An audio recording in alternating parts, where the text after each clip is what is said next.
श्री गणेशदत्त गुरुभ्यो नमः।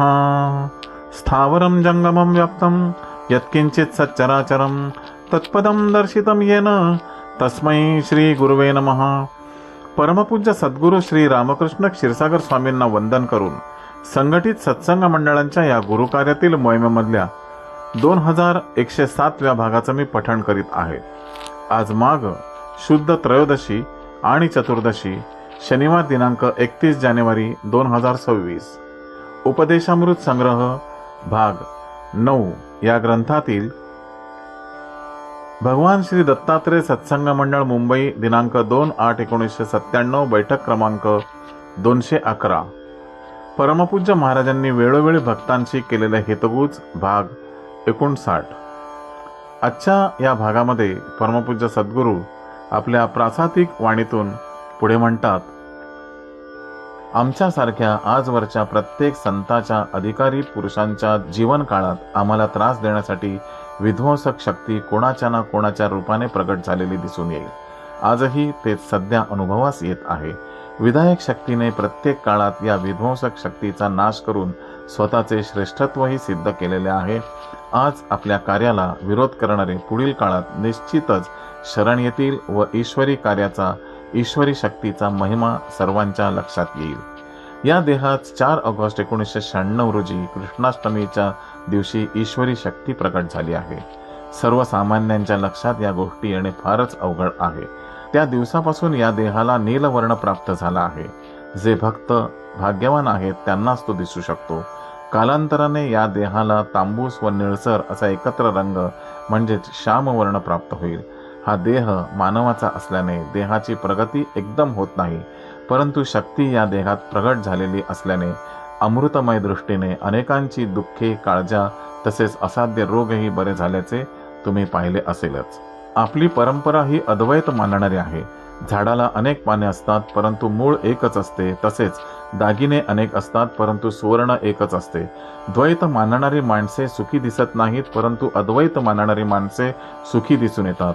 द्वैत म्हटले की तेथे द्वेष हा येतोच व त्यामुळेच द्वैत मानणाऱ्यांचे हृदय कधीही मृदू नसते। हृदय हे मृदू असलेच पाहिजे। जो परमेश्वर चराचरात भरलेला आहे तोच माझ्याही हृदयात आहे असे जो मानेल तोच अद्वैत मानतो असे समजावे। सर्व शक्तिमान परमेश्वर हा एकच आहे व तीच शक्ती आता या व्यक्तीमध्ये प्रगट झाली आहे। तेव्हा तुमच्या जीवनात आलेल्या या व्यक्तीचे महत्त्व समजून घ्या। तुम्हाला सुदैवाने साखरेसारखे निर्दोष गुरु लाभले आहेत। धान्यात खडे असतात व त्यामुळे ते निवडून घ्यावे लागते, परंतु साखरेत तसे खडे नसतात, म्हणूनच साखरेला निर्दोष मानतात। अशा गुरूंचा सहवास व दर्शन जेवढे घेता येईल तेवढे घेत राहा। त्यांच्या मुखातून उत्स्फूर्तपणे येणारे मार्गदर्शन ऐकत जा, त्यामुळे तुमच्या मनावर चांगले संस्कार होतील। जन्माला आलेली मुले आईच्या सतत बोलण्यामुळेच ते ऐकून ऐकून हळूहळू सर्व बोलू लागतात, असा ऐकण्याचा प्रभाव असतो।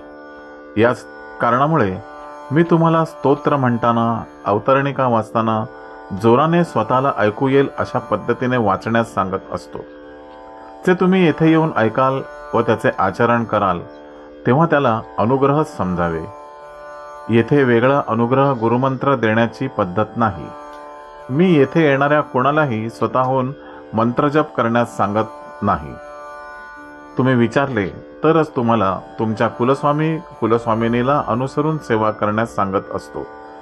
तुमच्यासाठी ते मला सांगावेच लागते, परंतु तुम्हाला खरे पाहता हे दर्शन घेतल्यावर इतर काहीही करायची गरज नाही। ईश्वरी शक्तीचा वास या व्यक्तीत प्रगट झाल्याने हे दर्शनच जीवनात सर्व काही देईल। तुम्ही आता सगळ्यांनी फक्त आपल्या देवस्थानच्या पुढील बांधकामासाठी निधी जमवण्यासाठी सतत कार्यरत राहा। तुम्हाला त्या निमित्ताने गुरुकार्यात म्हणजेच ईश्वरी कार्यात सहभागी होण्याची उत्तम संधी लाभेल व त्यातूनच तुमचा सर्वांचा उद्धार होणार आहे। त्याचप्रमाणे सर्वसामान्यांच्या घरी समाजात फिरल्याने त्यांचाही सहभाग या ईश्वरी महान कार्यात होणार आहे। आपल्या या वेद कार्याचा व भावी काळात निर्माण होणाऱ्या श्री दत्तक्षेत्राचा तुम्ही घरोघरी गेल्याने प्रचारच होणार आहे। अशा कार्याचा प्रचार रेडिओ TV वर करणे योग्य नसते, कारण त्याच वेळी इतर केंद्रांवर आपल्या धर्माच्या विरुद्ध प्रचार चालू असतो।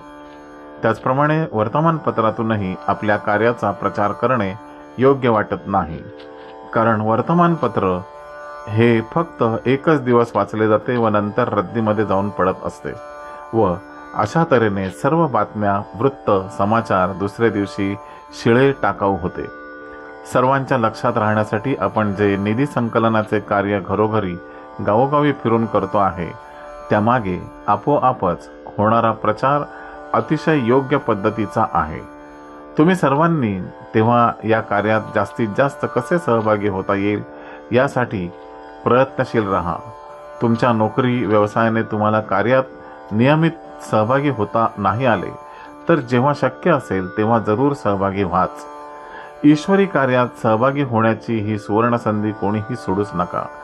3-4 वर्षातच हे कार्य पूर्ण करण्याचा निर्धार आहे. त्यानंतर अशी संधी पुन्हा मागूनही मिळणार नाही. तेव्हा वैयक्तिक सेवेबरोबरच घरोघर जाऊन धर्मासाठी, धर्मकार्यासाठी भिक्षा मागा. तुमचा अहंकार दूर होण्यासाठीही हाच मार्ग उत्तम आहे.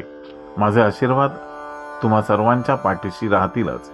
श्री गुरुदेव दत्त. गुरुबंधू आणि भगिनींनो, आजपर्यंतचे 2107 भाग आपण श्रवण केलेत. हे सर्व भाग आपल्या यूट्यूब चॅनलवर ही रोज प्रकाशित होतात. तसेच या सर्व भागातील कोणत्याही भागाचे पुन्हा एकदा श्रवण करायचे असेल तर मार्गदर्शन गुरुरायाचे असे टाईप केल्यास हे सर्व भाग आपल्या समोर येतात. त्यातील कोणत्याही भागाचा अनुक्रमांक घालून आपण तो श्रवण करू शकता. शिवाय परमपूज्य सद्गुरूंच्या गुरुवाणीची पुस्तके श्री दत्त देवस्थानच्या स्टॉलवर उपलब्ध असून त्याबरोबर सद्गुरूंच्या आशीर्वादाची अनेक पुस्तकेही उपलब्ध आहेत. श्री गुरुदेव दत्त. गुरुबंधू आणि भगिनींनो, आजचे हे पठण परमपूज्य सद्गुरूंच्या चरणी सादर अर्पण. पुन्हा भेटूया पुढील आशीर्वादासाठी उद्या सकाळी 6 वाजता. श्री गुरुदेव दत्त.